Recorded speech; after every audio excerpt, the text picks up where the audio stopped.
Então você quer usar a opção de Smart View sair do seu celular, mas você não achou essa opção, você acha que não tem, mas no caso tem sim. No vídeo eu vou mostrar onde fica essa opção e como você pode estar ativando ela aí no seu celular. Então já vai se inscrevendo aí no canal, deixa seu like e já bora começar aqui. Primeiramente você vai estar baixando aqui a barra de notificações do seu celular, pode ver que tem um montão de opção, tá? Wi-Fi, Bluetooth, etc. Sair rolando pro lado aqui, pode ver que não tem a opção de Smart View. O que você vai estar fazendo? Você vai estar apertando aqueles 3 pontinhos lá em cima, tá lá no canto superior direito.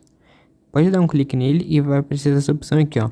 Barra de status, aparência do painel rápido e editar botões. Você vai clicar em editar botões e vai aparecer aqueles monte de botão que estava oculto aí no seu celular, tá bom? Você procura a opção de Smart View, tá bom? No caso não tá aqui, você vai virar pro lado e ele já vai estar aparecendo aqui, ó. Você clica nele, no caso você clica nele e puxa ele, tá? Puxa arrastado e coloca ele aqui nos botões de baixo, dá um ok e pronto. A opção de Smart View já vai estar aparecendo aí no seu celular e para você ativar só você clicar em Smart View ou ficar apertado que ele já vai vir aqui para a telinha e é só você configurar e tá usando ele. Mas esse foi o vídeo, deixa seu like e até o próximo.